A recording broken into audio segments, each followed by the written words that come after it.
Coming in Facebook, coming in YouTube, getting ready to start my show called Jimmy Rants over on Instagram.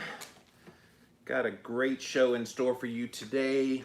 If you care about the Dietary Guidelines for Americans, this is the official diet guidelines that comes out every 5 years, and I've got full details all about what they have found in the new guidelines. But going to be a good show for you guys today. Definitely share here on Facebook. If you got a Facebook page that you are a group in that's about diet, definitely want to share this one today. Hello Mandy, hello Norma and Bonnie, Peter, thank you all for being here today. Thank you to my YouTubers. I need to get started over here on Instagram.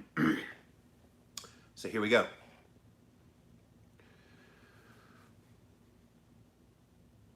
The final draft for the 2020 Dietary Guidelines for Americans is in. Find out what's in it here today on Jimmy Rants. Click on that little box down there in the corner. It'll take you straight to IGTV for today's episode. JimmyRants.com is the website, and as always, if you want to engage live in the content, you got to go follow me over on Instagram. I'm at Living Low Carb Man, LIVINLOWCARBMAN. Once you're there, you can engage live, just like all these wonderful people across all my platforms. Thank you for being here today. We are simulcasting live over here on my Facebook page, where Nancy just popped in to say hello. We also are going live as well on my YouTube channel. A lot of people are checking out the YouTube channel, just like RJB just popped in from Houston, Texas. So thank you all for being here today on Jimmy Rants. If you missed the live here on Instagram, we do go put it on IGTV when it's all over. Go check out the replay. You can catch them all there. We also put the past episodes up over on YouTube. Just type in a keyword, Jimmy Rants. You will find the show. Finally, go over to the official website for this show. It is JimmyRants.com, and while you're there, you can see all the past episodes as well as support this show. I don't have any sponsors or anything on this show. I am supported just by you. So if you like the content I do, definitely click on that Patreon link, and any amount would be greatly appreciated. So before we get going with today's topic, which is a really good one, I want to remind you today is Thursday. So on Thursdays, I do a show called Real Talk. So I have been doing some interviews lately. My Real Talk co-host, Dr. Will Cole, is taking some time away. And so while he's away, I'm doing Jimmy Moore things. I know how to do interviews. So right here in Jimmy Rant Studio, I am recording some. And so today I've got a great one with Danielle Hamilton. She is a blood sugar expert, very much into low carb diets, a nutritional therapist. And we had a great conversation. But I have it up today, you guys, as a Jimmy Rants bonus video over on YouTube. So when this is over, if you want some more content, go check out that video with me and Danielle. Had a really great conversation with her. And if you can't catch the video, listen to the podcast over at llvlc.com or wherever you listen to podcasts. Again, the name of that show, Real Talk. Okay, today I have some news about the 2020 Dietary Guidelines. So every 5 years, the USDA and the Health and Human Services in basically the U.S. government commission a committee to get together to come up with guidelines for diet that are based on all the latest science. And they've been doing this since 1980 was the very first one. And like I said, every 5 years. So the last one they did was in 2015, and it was for 2015 to 2020.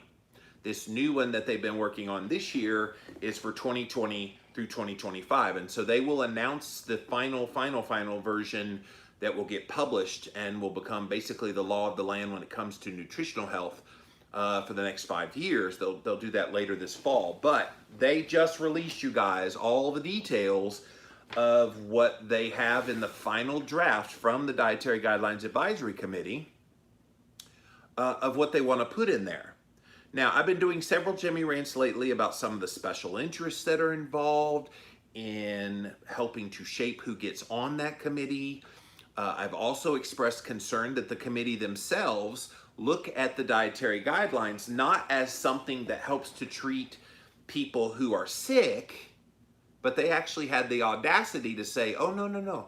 The dietary guidelines are designed for people as a generally healthy principles, to which I kind of call BS on, because if a way of eating is good for people who are sick, which is what a lot of the studies are showing, the studies looking at diabetes, the studies looking at high blood pressure, the studies looking at virtually every cardiometabolic marker known to mankind, and not to mention obesity, all of those studies is what they look at when they go look at things like a ketogenic diet and its effect on all those.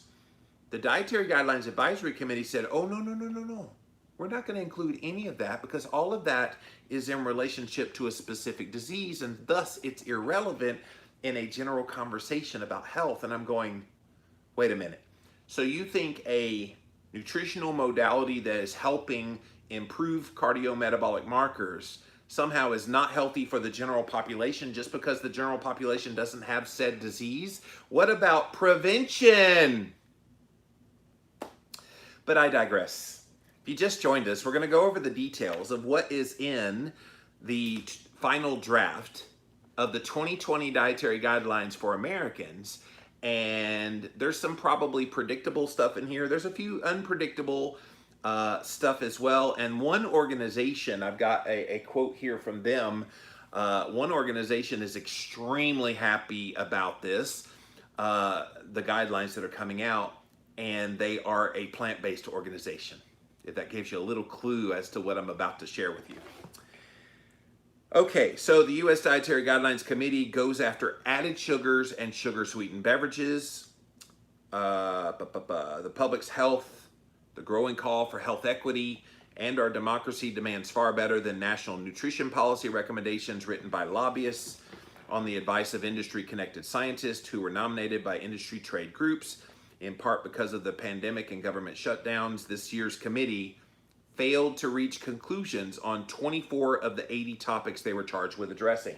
So there were 80 total topics that they were looking at as it relates to your diet and its impact on your health.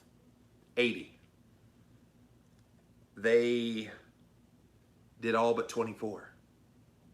And what's interesting about the 24 is they were important. And yet they said nothing. Didn't even give a cursory mention to it. So that's interesting. So those were completely left out. So if you're looking at the dietary guidelines for Americans for 2020, and you're expecting it to be a totality, comprehensive view of all things nutrition and as it relates to your health, it ain't gonna be there this year. And of course, they're blaming it on the coronavirus. USDA and our partners at the Department of Health and Human Services take all comments and concerns about the dietary guidelines process very seriously, says Food and Nutrition Service Administrator Pam Miller when asked about the rush to push forward the recommendations in the middle of a pandemic and civil unrest. Throughout the entire 2020 to 2025 dietary guidelines process, we have relied on the nation's leading scientists and dietary experts to inform our development of science-based guidelines and have taken numerous steps to promote transparency, integrity, and public involvement. I have a very not so nice word to say. It's going to stay right there, but you can imagine what I think about that. Is she kidding me? That they feel like if you omit information out there from being included in this decision about what to put in the 2020 to 2025 dietary guidelines for Americans, that is somehow fully science-based and fully transparent with full integrity and public involvement. I can tell you for a fact, you guys, I know all the key players in the keto world, a lot of them being researchers. And these researchers, people like Jeff Follick, and even non-researchers like Nina Teicholz with the Nutrition Coalition, these guys have been trying to put on the radar screen of the Dietary Guidelines Committee, look, we don't have any evidence that saturated fat is somehow harming people's health. And they were pretty much shunned. They were like, yeah, we don't want to look at that. We don't care. We don't care about that at all.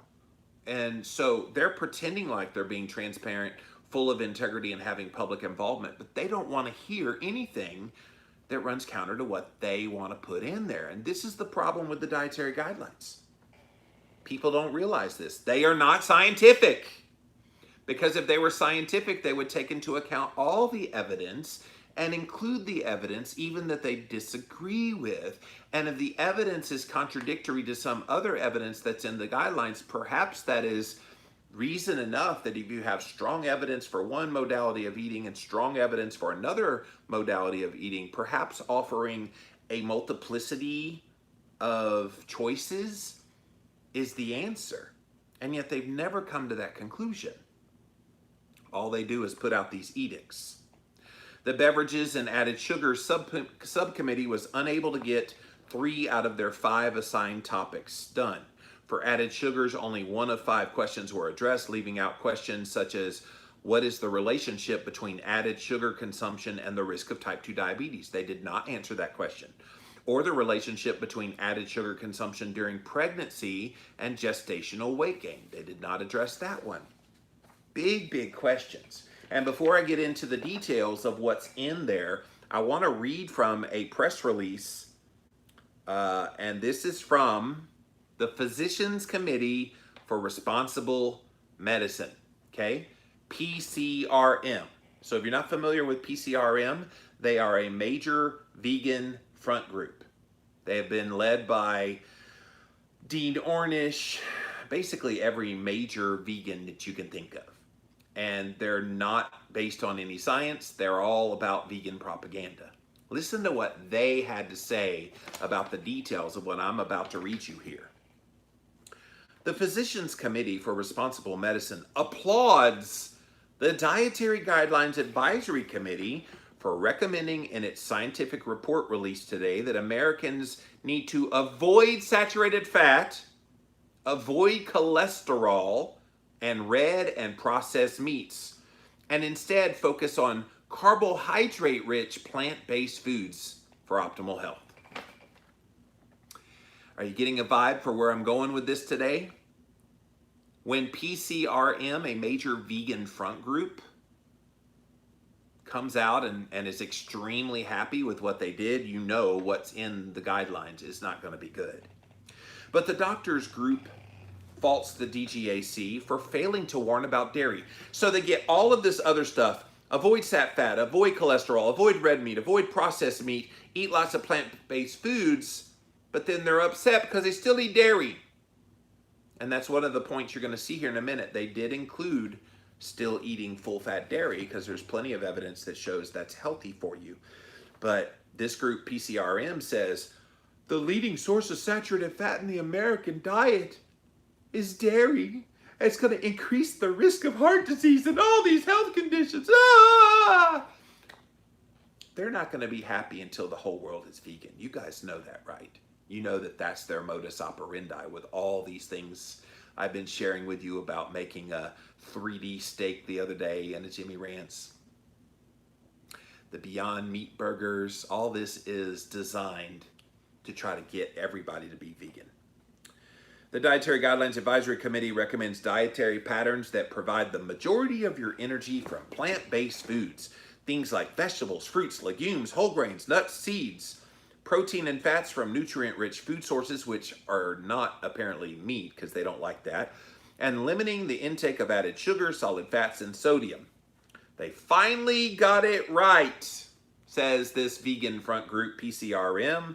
Plant-based foods are beneficial for every health condition, and red and processed meat are beneficial for nobody, says Susan Levin. She's the Director of Nutrition Education for the PCRM. But they missed the mark when they failed to warn about dairy, blah, blah, blah, blah, blah. The report notes that reduced cause of all-cause mortality was observed in several studies, blah, blah, blah, blah, blah, blah, blah, blah, blah. Okay, so they like some of the things, and I'm going to read it from here before I get to the main findings, because there was definitely some quotes in here directly from it that I think you're going to hear the vegans say, oh my gosh, this is awesome. And again, the fact that they are seeing this as a good thing. It's a sad day if you're a believer in saturated fat, in meat, and in low-carb ketogenic nutrition. So on cholesterol, They say it's prudent to recommend lower intake of foods high in dietary cholesterol. Remember, 2015, what did the Dietary Guidelines Advisory Committee say? Cholesterol is not a nutrient of concern. That was in the last 5 years dietary guidelines. Cholesterol is not a nutrient of concern, meaning we're not going to put a restriction on it anymore. You're not. And so if they're not going to put a restriction on it anymore, why are they adding the restriction back?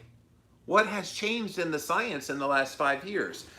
I watch the nutritional health science very voraciously, and I will tell you quite proudly, nothing has changed in that science. It's exactly the same. But PCRM says research has shown that dietary cholesterol raises your blood cholesterol. No, it does not. Every single study out there that looks at dietary cholesterol intake, it always shows that the body's endogenous production of cholesterol downregulates so that it does not unnecessarily boost your cholesterol levels. So that's a lie. And they said, and thus because it raises cholesterol, it raises your risk of heart disease and death. Again, no science that's randomized controlled clinical trial actually shows that. They also recommended that fruits, vegetables, and grains are the most beneficial components of a healthy diet because it reduces the risk of diseases like heart disease, type 2 diabetes, and bone health. The report says a noteworthy difference from the 2015 committee report is whole grains are now identified with almost the same consistency as vegetables and fruits. Did you get that? Whole grains have now risen to the level of equivalency to eating vegetables, non-discriminate vegetables, and fruit, again, non-discriminate. So we've always heard fruits and vegetables are healthy. Fruits and vegetables, fruits and vegetables, fruits and vegetables. Now they're doing whole grains, fruits and vegetables. Are you okay with that? Of people thinking that whole grains are on the same wavelength and level as fruits and vegetables? That's what the Dietary Guidelines for 2020 is saying. These 3 plant-based food groups are fundamental constituents of a healthy dietary pattern. That's directly from the Dietary Guidelines Advisory Committee. How about meat? The Dietary Guidelines Advisory Committee warns against red meat and processed meat because they are associated with conditions including heart disease, type 2 diabetes, and colorectal cancer. Associated. So they are now warning people against eating red meat, warning people against eating processed meats because of associations, not direct cause and effect, associations to heart disease, type 2 diabetes, and colorectal cancer. Now, this is my concern. I said at the beginning that one of the things the Dietary Guidelines Advisory Committee said why they weren't taking into account the ketogenic, low-carb ketogenic research is because most of that research has to do with some kind of a disease, like heart disease, type 2 diabetes, and cancer. And yet their recommendations for warning against consuming red and processed meat is for heart disease, type 2 diabetes, and cancer. So how can you both be against looking at something, looking at a specific disease, and thus that evidence is not brought to the table, and then use evidence that shows the opposite is true, and yet you're not looking at the good evidence that shows it is true? You see what I'm saying? They're going all over the board here. Red and processed meats are not associated with any health benefits according to PCRM. Of course you would believe that if you're a plant-based advocate. Finally, saturated fat. The Dietary Guidelines Advisory Committee recommends replacing saturated fat found mostly in animal foods with unsaturated fats found in plant foods and carbohydrates to lower cardiovascular risk disease. The Dietary Guidelines Advisory Committee says common food sources of sat fat are mixed dishes of cheese and meat, pizza, and full fat dairy like cheese, cream, and ice cream, and whole milk. And again, they're not real happy about that. But they're not happy at PCRM about dairy. The Dietary Guidelines Advisory Committee says 2 to 3 cups equivalent of total dairy are recommended for consumption each day. The recommendation is 3 cups for most age sex groups, regardless of your activity. They say high-fat dairy is associated with type 2 diabetes, but the report fails to address many other health concerns. Scientific evidence shows blah, blah, blah, blah. I'm not going to read their talking points about how much they hate dairy. But that's PCRM, you guys. That is the vegan front group that pretends like they are a group of scientists and they're propagandists spreading the vegan message. They're happy about what's in this final draft of the 2020 Dietary Guidelines for Americans. They're happy. So if the vegans are happy, if you are a meat eater, you're probably not happy. So let's actually get into it now. I have the full details about what's in the final report, the final draft of these guidelines. And I have a bad feeling that it's going to be more of the same, if not a little bit worse than it was the last time. And as much as we want things to progress when it comes to nutritional health, it's not going to progress thanks to the dietary guidelines. If it's going to progress, it's going to happen because people like us remain vigilant about what we've seen in our own lives, and we share it word of mouth to other people. But this is disappointing. And again, I remind you, some people are like, well, what does this matter? I don't pay attention to the guidelines either. And it's not about you paying attention to the guidelines. You have to think of it like a law. They are passing nutritional health law. And that nutritional health law is what guides everything in our society.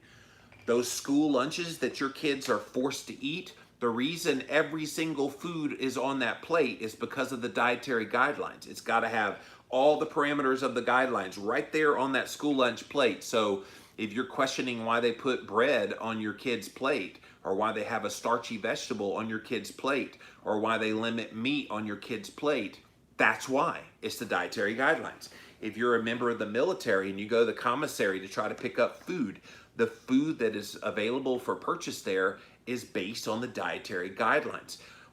Women who, the Women, Infants, and Children WIC, basically the welfare benefits, they are based on getting those benefits to go to the store to get food. You have to purchase foods that fit the dietary guidelines. And never mind when you go to the doctor and the doctor tells you, well, you know, the official guidelines for Americans to eat is this food plate, and here's the dietary guidelines, go read them and follow them. So let's not pretend like this does not have an impact. Let's not pretend like this is, well, we'll just laugh these off. We always laugh them off. Okay, you do, maybe, but what about your neighbor? What about your coworker? What about your friend that you care about and they keep citing this? See, we've all become awakened to what they've done to us. Not everybody has. All right, let's get into this. The U.S. Department of Agriculture posted the 2020 Dietary Guidelines Advisory Committee's final scientific report today. It's an objective review of the latest available science on specific nutrition topics. No, it is not. It's not objective in any way, shape, form, or fashion. We need to get this idea that this Dietary Guidelines Advisory Committee is the grand poobah of all things when it comes to diet. Yes, these people have a history in the nutritional health space, but history and integrity are two different things. And a lot of these people are bought and paid for by industry dollars. I did one Jimmy Rants recently where over half of the Dietary Guidelines Advisory Committee members are a part of an organization that is tied to direct funding from Coca-Cola. So let's stop pretending like that these are completely objective reviews from the most respected scientists on nutrition in the world. Bull. I had a worse word to say, but I'm going to keep it bull. The report's evidence-based findings will inform the USDA and U.S. Department of Health and Human Services as they develop the 2020 to 2025 Dietary Guidelines for Americans, which will provide recommendations on what to eat and drink to promote health and prevent chronic disease. All right, so let's take a look at the USDA Food, Nutrition, and Consumer Services Deputy Undersecretary Brandon Lips. Here's what he had to say. Science-based dietary guidance is critical to ensuring a healthy future for America. The USDA greatly appreciates the high-quality work done by this committee comprised of all the nation's leading scientists and dietary experts. We look forward to thoroughly reviewing the report and leveraging their great scientific advice as we partner with the HHS to develop the new edition of the Dietary Guidelines for Americans. Blech! They pretend like these people hung the moon. And of course, if you're trying to fool people that you've done a truly scientific process of vetting out everything as it relates to nutrition, you have to boost the people that are giving you the recommendations. You have to make them look good. Because if they don't look good or they look like they're flawed in any way, how trusting will people be of that recommendation that comes out? They wouldn't be. And so therefore, if you say they're of the highest quality, leading scientists and diet experts in the world, then who's going to question that? Not many.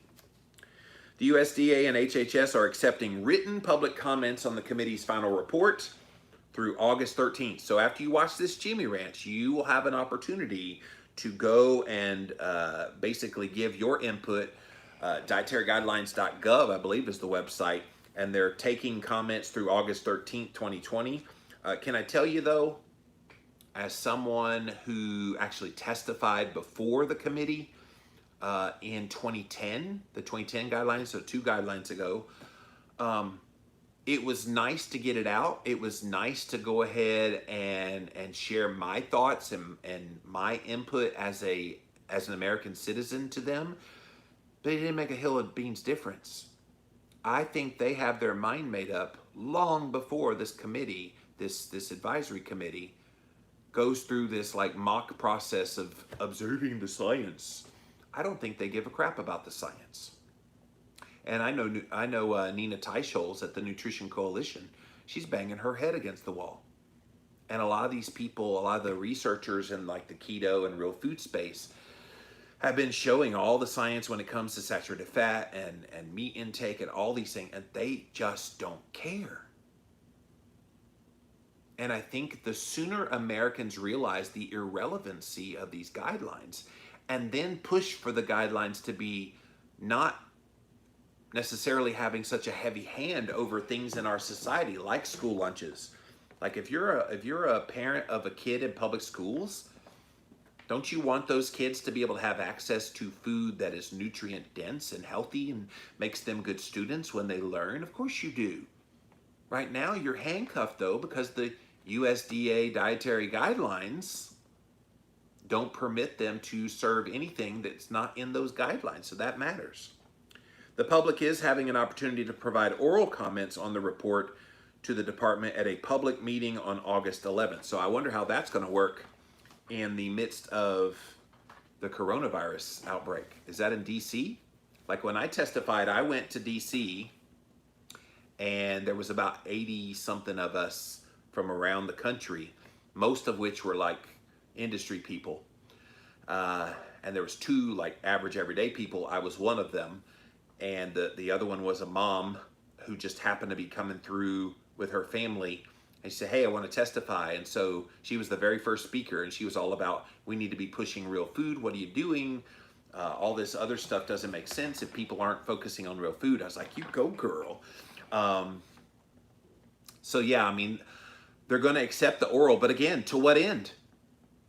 Okay, they hear your oral testimony. They give you 3 minutes. So you get 3 total minutes to speak, and it goes in the public record, of course.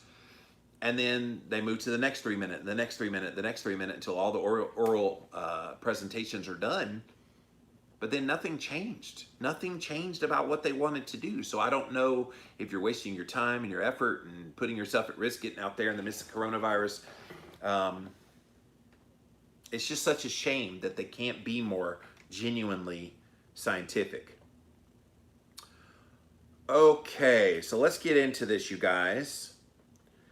They focused on this story. This was in my local, one of my local stations, but they had like a nice summary of everything, focusing on the no added sugar for babies. And they're giving early feeding advice. The baby thing was funny. Like they put the focus on that. I thought there were much more important things. But they were talking about nutrition in the first 1,000 days, blah, blah, blah.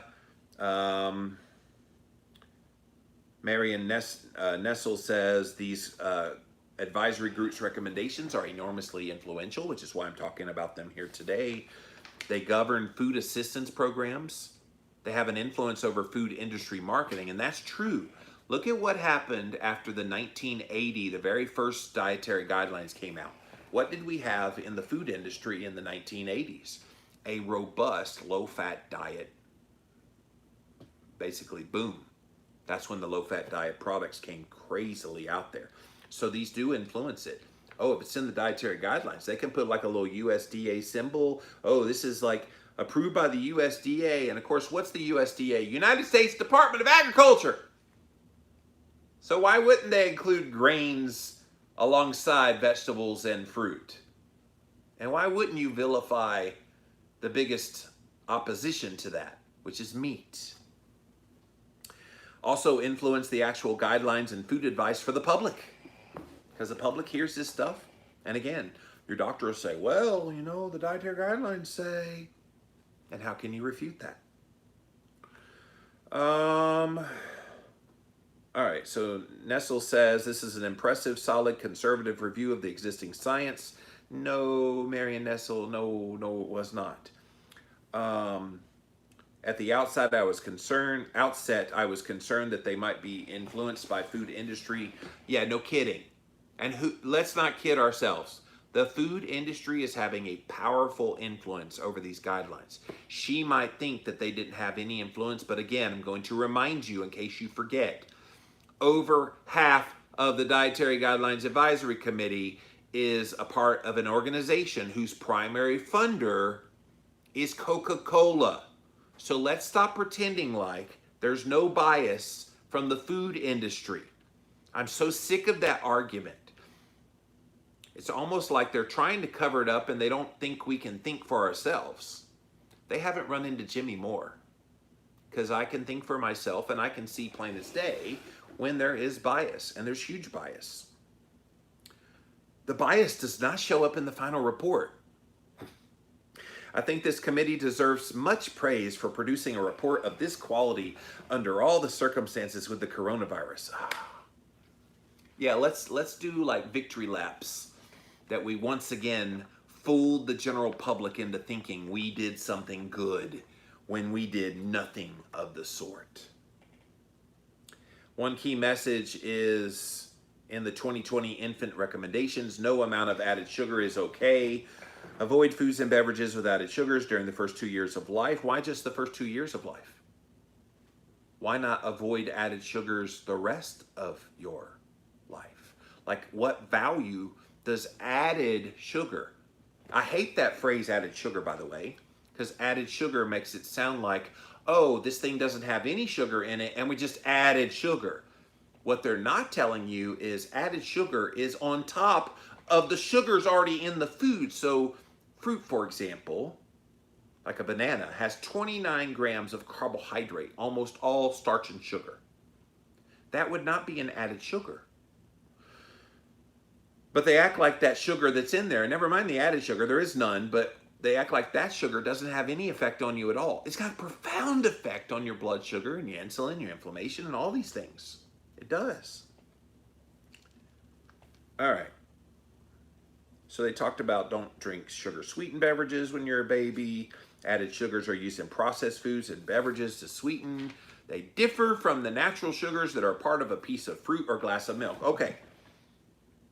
Yes, they're different, but do they have a metabolic difference? I would argue no, especially if you already have insulin resistance, especially if you already have a propensity for not handling sugar and carbohydrates well. We don't need to be recommending people even eat the natural sugars that are in things like fruit and milk. This is why on a ketogenic diet, we don't eat sugary fruits. If you do get to have fruit, I hate you because most of us with insulin resistance can't handle that. And same with milk. We don't drink milk. Lactose is the sugar in there, and it's not bueno for your body, those carbohydrates. This is why we have heavy cream or we do some other forms of dairy that's less carbohydrate. Apples and oranges all contain sugar, but they provide fiber and overall nutrition, according to Dr. Stephen Abrams, who is the chair of the American Academy of Pediatrics Committee on Nutrition. Okay, Mr. Pediatrician, thank you for apples and oranges contain sugar, but they provide fiber and overall nutrition. They act like the nutrition that's in things like apples and oranges can't be found in other sources. This just amazes me, and it just shows you our education on nutrition is so devoid of the facts. Did you know you can get most of the vitamins and minerals that you find in things like apples and oranges also in red meat? Sometimes you have to eat some little bits and parts, liver and things like that to get extra ones, but it's far superior to eat red meat and animal-based foods than to eat any plant matter. The top 20 most nutrient-dense foods in the world are all animal-based foods. And yet they don't recognize that here. Eat your apples and oranges. Mother's milk has sugar in it too. See, they're trying to say, this natural sugar is in the mother's and breast milk, so therefore, if it's there, they're making the equivalency, and it just doesn't fly. 100% fruit juice may appear to offer the same nutrition benefits as whole fruit, but it does not, so I agree with that one. Fruit juice, especially for kids in the first year of life, is a source of sugar without many nutrients, so this should be avoided. I think it should be avoided your whole life. Basically, 100% fruit juice is Coke. It's a soda. We need to look at fruit juice as soda. Yes, you get a few little vitamins in there, but at the end of the day, sugar is sugar is sugar is sugar is sugar. And it's going to be just as harmful as if you drank soda. They do say that you're allowed 4 ounces of 100% fruit juice by the age, between the ages of 1 and 3. Again, I don't think they even need it then. And who's just drinking 4 ounces? Is a mom just gonna pour like a little bit in a little cup, 4 ounces worth, and then that's it? No. The kid would be like, juice, juice, I want more juice, juice. Pour.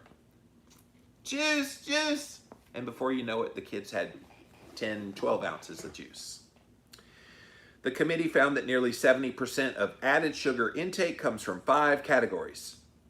Sweetened beverages, obviously, if you have a soda or even one of these fruit ones that have sugar in it, you have to add sugar to those. Desserts and sweet snacks, yeah. Coffee and tea, candy and sugars, and then the final one, breakfast cereals and bars. Well, the problem with breakfast cereals and bars, these are the very foods that are promoted as healthy. Even the ones that supposedly aren't sweet tasting, like what? Shredded wheat, Cheerios, and things like that, they're still not addressing the carb question. Oh, no, Jimmy, you can't mix it up there, because whole grains is the same as vegetables and fruit. That's not added sugar. Never mind that those grains that are refined in Cheerios turn into sugar in the body. And let's not forget about Honey Nut Cheerios. They do add sugar into that. You see where I'm going here? On a food label, added sugars can include brown sugar, corn sweetener, corn syrup, dextrose, fructose, glucose, high fructose corn syrup, honey, lactose, malt syrup, maltose, molasses, raw sugar, and sucrose. Parents should avoid this kind of added sugar in a child's diet. The committee recommends because of the strong link to childhood obesity and future chronic health conditions. They pretend like they care about these kids' health. To which I would say, okay, you're talking about their diet in the early days, but then at some point they stop being a kid. Let's say they become an older kid, a preteen, a teenager, and then an adult. Why don't the same principles that we're applying to them early in life then still apply later in life, when I would argue later in life is when they need those recommendations a lot more than the first part of their life. I think they got the cart before the horse here, and they're not seeing the big picture. All right, so let's get into the older children and adults. The committee dropped the recommended amount of added sugar from 10% of daily calories to 6%. Again, added sugar is not the main thing. This is a smokescreen, guys. You're going to hear all about this. Added sugar has been dropped from 10% of calories to 6%. That would be 120 calories coming from added sugar each day. Let me do the math for you. That's 30 grams of added sugar from one of those sources I just mentioned. Corn syrup, sugar, high fructose corn syrup, honey, blah, blah, blah, blah, blah. So 30 grams is the limit. But that's the added sugar. What about the natural sugars that are in foods? What about the sugars in the carbs when those carbs get into the bloodstream and they get converted into sugar in the body? They don't address that anywhere in here. And so this whole focus on added sugars, I hated it. Michelle Obama, when Barack Obama was president, she changed the food labeling, and one of the things she was most proud of was adding added sugars to the labels of foods. And I'm going, okay, that's all well and good to see what extra sugar's in there, but let's not throw the baby out with the bathwater and not realize that it's the total amount of carbohydrates that matters. And I did a Jimmy Rants on that one because I feel like we haven't, or I didn't do it, Jimmy Rants didn't exist then, but I talked about that at the time, that we have to realize that all carbohydrates can turn to sugar in the body. This focus on added sugars makes it seem like the carbohydrates and the natural sugars aren't relevant, but they are. And they know this. That's the thing about this whole conversation. This is not new to them. All right. All right, so they go into a few more things about kids. I'll skip over those. Let's go to the next part here. Sorry, they're doing a lot of stuff on kids here, and I wanted to see everything. So, additional recommendations for the general public adults, and I talked about this one a couple of weeks ago. The committee is suggesting reducing current guidance for 2 drinks a day, talking about alcoholic drinks for men, 1 drink a day for women. Recommended limits for both men and women who drink would be 1 per day on days when alcohol is consumed. Research has indicated higher alcohol consumptions associated with an increase in all-cause mortality. Those who do not drink should not begin to drink because they believe alcohol would make them healthier. So they're putting the limit of 1 drink a day, but they're putting the caveat, hey, this does not mean we want you to drink, but if you drink, we only want you to have 1 a day. Which again, no. If somebody likes their beer on the weekend, they're going to keep drinking their 6 or 8 or however many beers they have. If you already drink 2 glasses of wine, you're not going to titrate that down just because they put it in, well, we recommend. And again, when they put these recommendations out there, you don't always see the reasoning, which is why I say this whole kind of mirage that, oh, they're based on science. Okay, well, show us the science. Like, wouldn't you like to see that? What exactly is missing from this analysis? The committee did not tackle the topic specifically of red meat. Oh, but PCRM said that they said don't eat meat. Isn't that interesting? They didn't tackle red meat. It's a major supplier of saturated fat in the American diet, huge player in the argument over food sustainability and environmental impact. Why would they not take on red meat? I think that's very interesting. Now, PCRM says, oh, they addressed it and they said, don't eat it. No. No, they did not. They just didn't address it. So I wonder what the silence means. What do you guys think the silence means? Is the silence of, we don't want to get involved in that one because there's a whole lot of vegans that will come after us? Is the silence because carnivore is a big diet trend right now and you'd have those people come after you? Is it because it's become a highly political debate in the nutritional health space that you don't want to touch it with a 10-foot pole, so if you say nothing, it just goes away? Like, I find that interesting. This whole conversation trying to paint the picture that red meat is the boogeyman by the vegans, they could have easily cited a whole lot of evidence that shows red meat is completely healthy. What are they hiding? Why don't they want to address it? Very curious. Sodium and salt and their role in the growing epidemic of hypertension and heart disease was also not included in their assignment, which again is interesting. We've been told, cut our salt, cut our salt, cut our salt, cut our salt for how many years? And now we realize how important salt is to electrolyte balance and all sorts of things in the body, but they didn't address it. Meat and salt, how do they ignore meat and salt in these guidelines? Like, surely you say something about them, cite some study, cite something. Nothing. Crickets. Silence. Are you concerned about that? I suppose them not saying anything is better than them saying something stupid. But at the end of the day, when you don't say something and you have knowledge available to learn, it speaks volumes. By not saying anything, it speaks volumes. The report says remarkably little about sodium intake beyond that it's overconsumed and people should reduce it. Well, who defines overconsumed? And what kind of salt are we talking about? You talking about the man-made salt that's in a lot of processed foods? That's not salt. How about Redmond's real salt? Should we be limiting this? This is from a mine in Utah. Why is that needing to be limited? There's no reason for it. The committee also did not address drinking water over other beverages for hydration. Dilly dilly.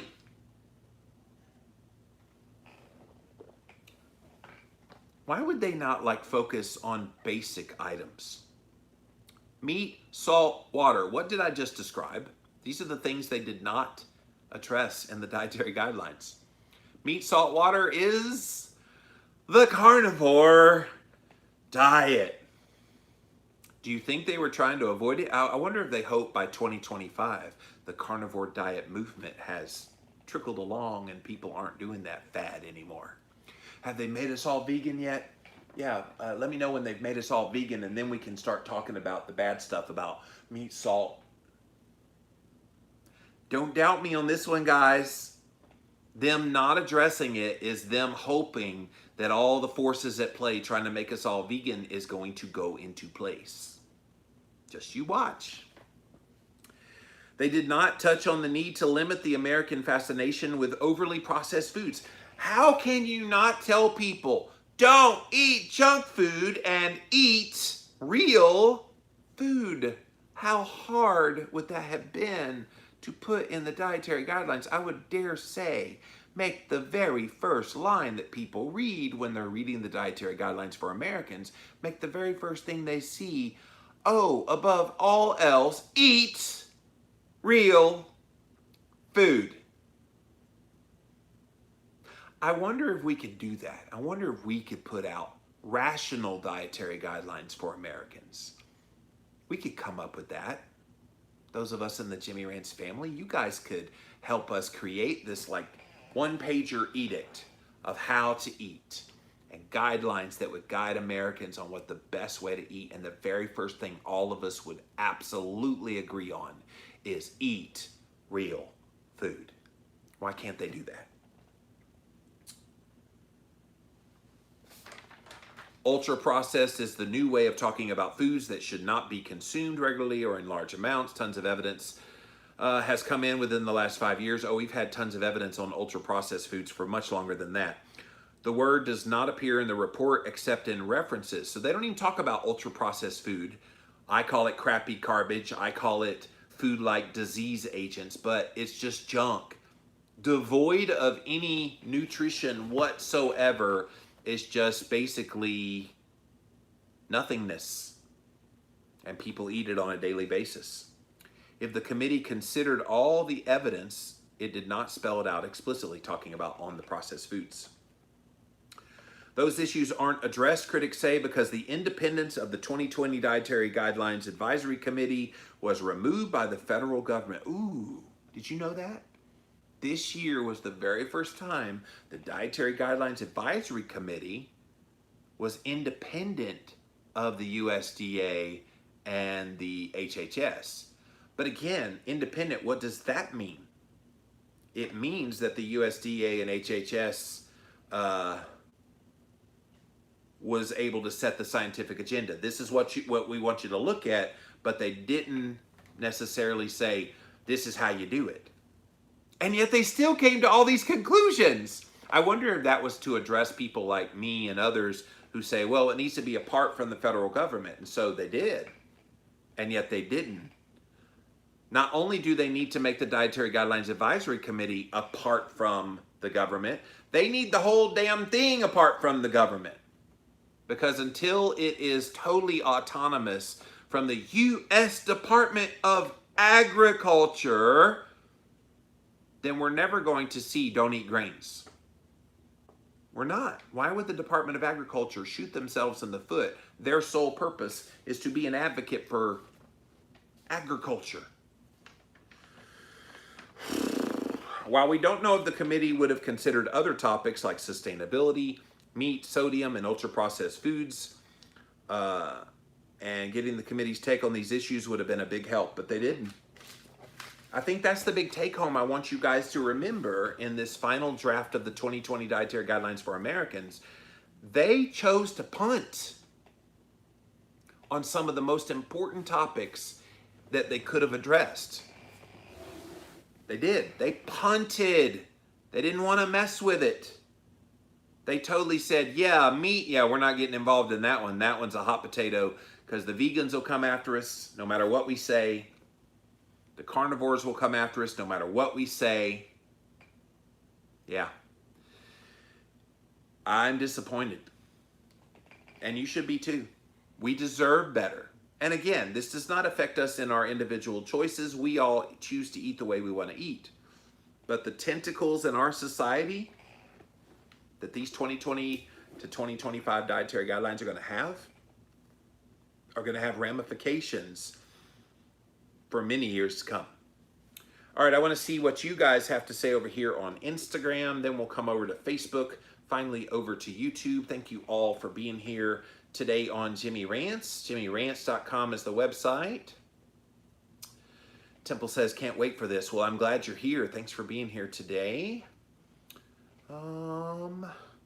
Teresa says, if you're vegan, why do you want a plant-based product that looks and tastes like meat? Yeah, I have asked that question many times, Teresa. Omkar says, will you be saving this? Yes, all of my videos are on IGTV, as well as on YouTube, as well as at JimmyRants.com. So yes, I save all these episodes.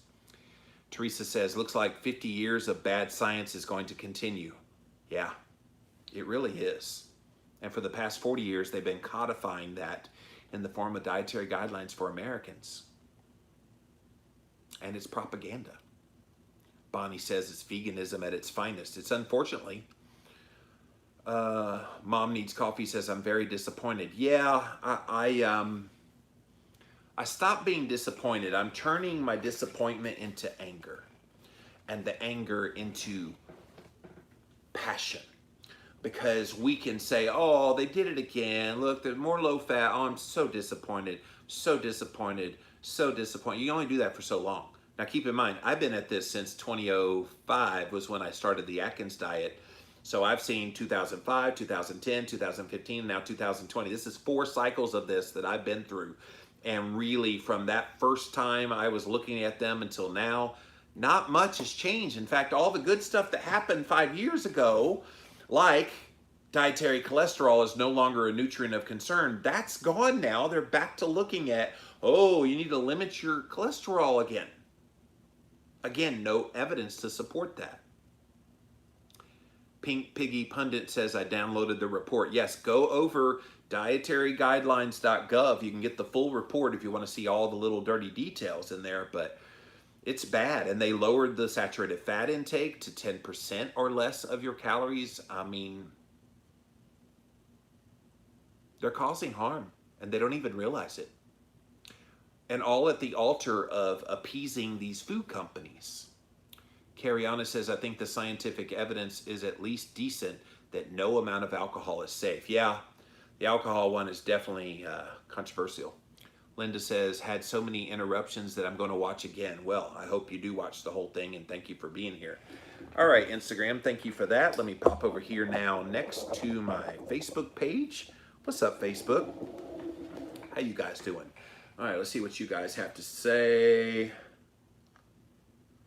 All vegans I know are sickly and many have diabetes, says Kira. Yeah, a lot of them aren't as healthy as they want us all to believe. That's true. Thank you, Facebook. Let me pop over here now to YouTube, see if there's any good comments over here I can read. Hello, Charlene. Inquiring minds want to know, she says, the SAD diet has set up the deaths of COVID. Yeah, sadly, many people who are succumbing to it are metabolically unhealthy. Jordan says, why is your content considered kids? I don't get notifications. Yeah, you're going to have to unsubscribe and then resubscribe. There was some shenanigans going on with YouTube where they messed up the settings on my videos. And so, yeah, all my subscribers that used to get notifications when I went live said, hey, wait a minute, I'm not getting your notifications. And we found out that they switched my category from health, I think it was the health category, over to kids. Well, when it's a kids category, you don't get notifications for kids videos. So yes, unsubscribe, resubscribe, and that should fix it.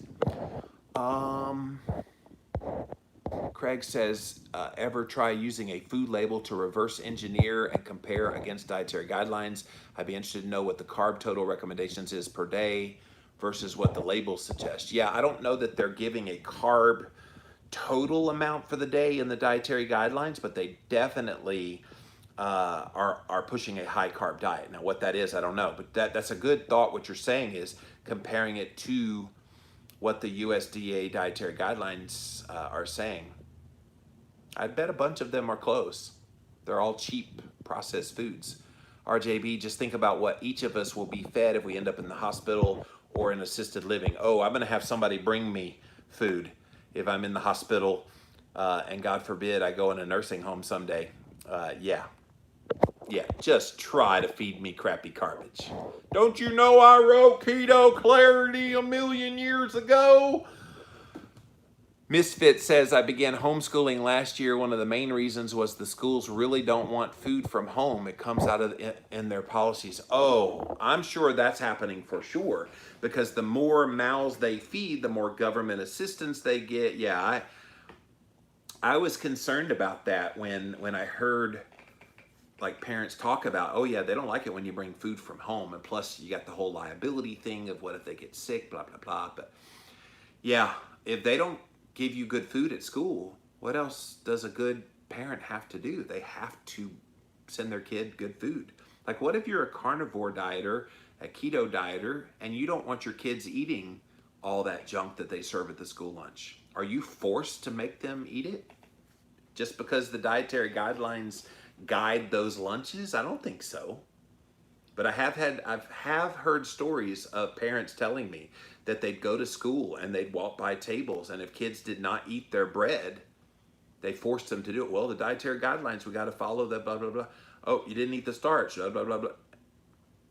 And what about these plant-based meats? They gonna start putting those into the school lunches and you parents don't even know about it? Don't doubt me on that. I bet it's coming. I bet it's coming. All right, guys, so that's the details on the 2020 Dietary Guidelines for Americans. It's not the very last draft, but it's the final draft from the Dietary Guidelines Advisory Committee. It is under review right now by the USDA and HHS. They are taking public comment in the form of going to dietaryguidelines.gov, or you do oral testimony by August. So next few weeks, they're going to be solidified. And once they're set in stone, they're going to release them probably around October, November is usually when they come out with them. And they'll be out there for the next 5 years as the law of the land as it relates to nutritional health. And God help us all. That's it for this episode of Jimmy Rants. JimmyRants.com is the website, and as always, you can engage live in the content, but you got to go follow me right here on Instagram. I'm at Living Low Carb Man, LIVINLOWCARBMAN. We go live Monday through Friday, 11 a.m. Eastern Time.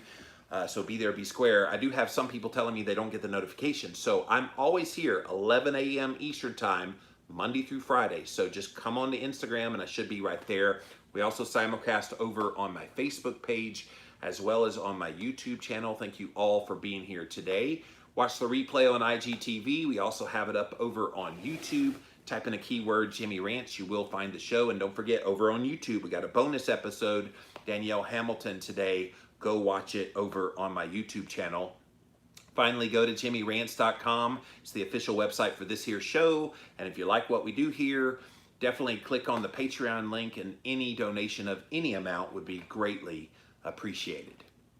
All right, guys, that's it for now. We'll be back again real soon. Bye. All right. Download video. And I'll set that to the side. Well, thank you guys for being here today.